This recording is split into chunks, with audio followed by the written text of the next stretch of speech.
Okay, so after I scheduled a meeting with the 504 team for the referral, the whole team meets at a date that works for everybody, and during that meeting we discuss the initial referral and determine if we're going to move forward with the referral, which would mean, are we going to move towards eligibility?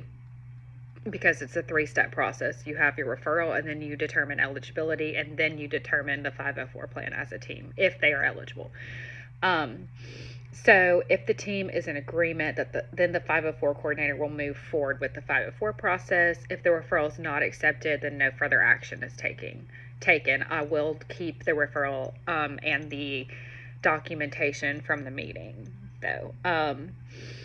Most referrals are accepted. However, if there's not a medical diagnosis or proper, like paperwork, then a referral is most likely going to be denied, because you really do need something to prove that you have a disability that's hindering your learning experience.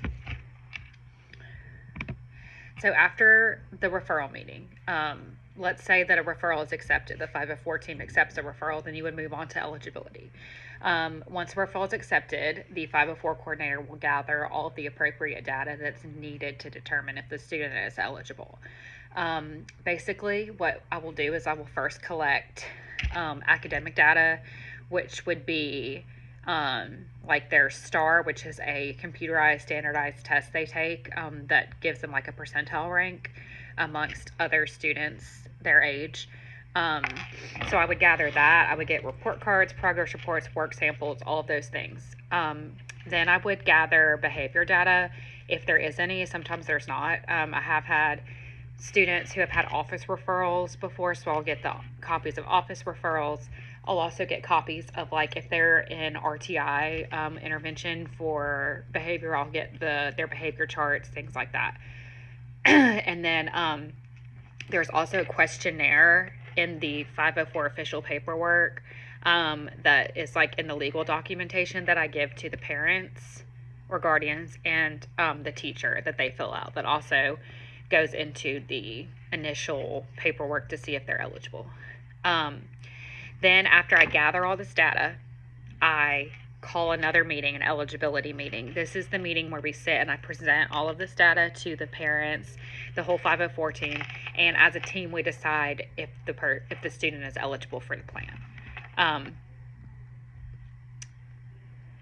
Determination is decided on whether or not the data shows that there is like a deficiency, and that the learning disability is the cause of the deficiency.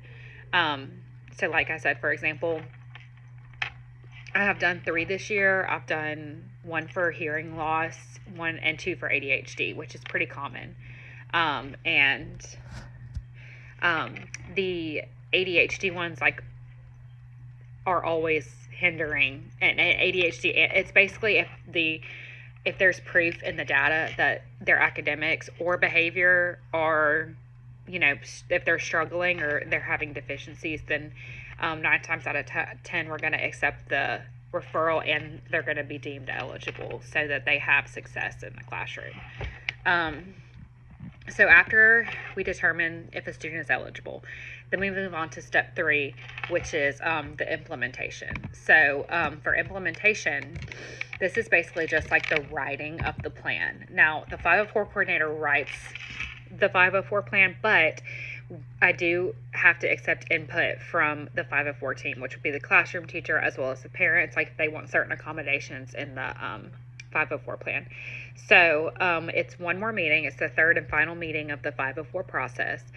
During this meeting, the team writes the actual plan. So I will have the paperwork in front of me, and I will essentially write down the accommodations that are being listed or requested. And I have to make sure that they are, actual accommodations and not modifications, and things that will be acceptable in the classroom. Once the plan is written and the team's in agreement that the plan includes all the appropriate accommodations, the 504 coordinator provides the copy of the official 504 plan to the teacher and to the parents. The parents get their own copy. the teacher gets a copy so they can put it in, implement it in the classroom. And I also make sure that the special teachers have a copy, so like the music teacher, the library teacher, so that they are able to implement it as well. From that point on, the 504 plan will be implemented in the classroom and any other areas of the school where the student receives instruction. So again, 504 plans are legally binding, which means that they have to be followed. And if at any point in time an accommodation is not being followed, the parents can, request a meeting, or if they want to change an accommodation, they can do that. It's a fluid document. It's up for review every single year. It follows them to another school, but like I said, when they get to a new school, they will call a 504 meeting to reevaluate and see if what needs to be changed. Okay, so now, the next thing I want to talk about is why I chose to talk about 504 plan for this assignment. As the counselor, 504 plan was when I started here, was the very first thing I learned how to do, because in the words of like my principal when I got hired, it's one of the scariest things you do as a counselor because it's a legal federal document. So there have been cases in the past where, when it's not done correctly or accommodations are not being handled correctly, that people, they will sue the school or the 504 coordinator.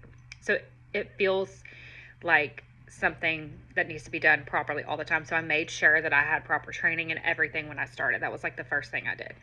And I remember being, you read about 504 plans and things like that, but when you're the person writing them and in charge of the implementation and the meetings and everything, you want to make sure you do it absolutely correct. So,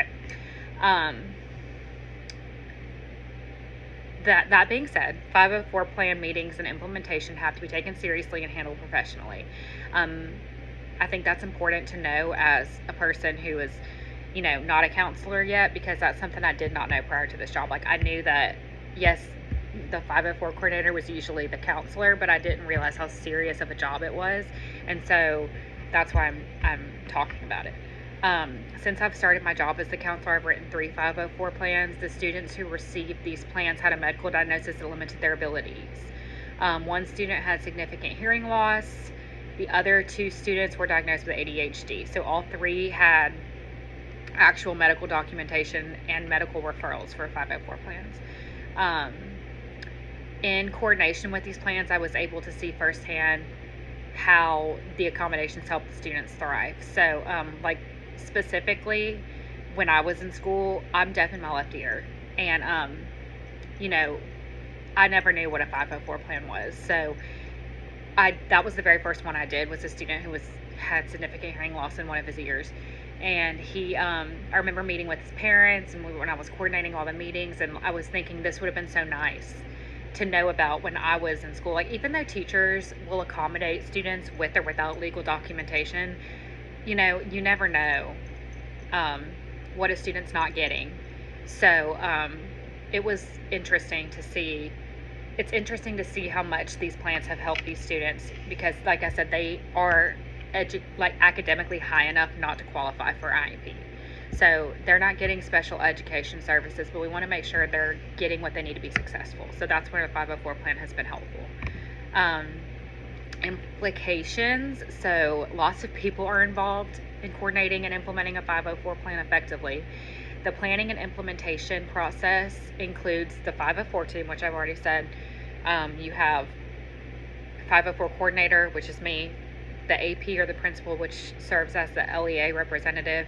Then you have the parents or guardians and the classroom teacher. Every now and then the nurse might be involved if there's a healthcare plan, but legally they don't have to be. Not only are these people involved in the planning, they are also impacted by the implementation of the plan. Example, the 504 coordinator, I keep up with all of these plans. I schedule all of the meetings.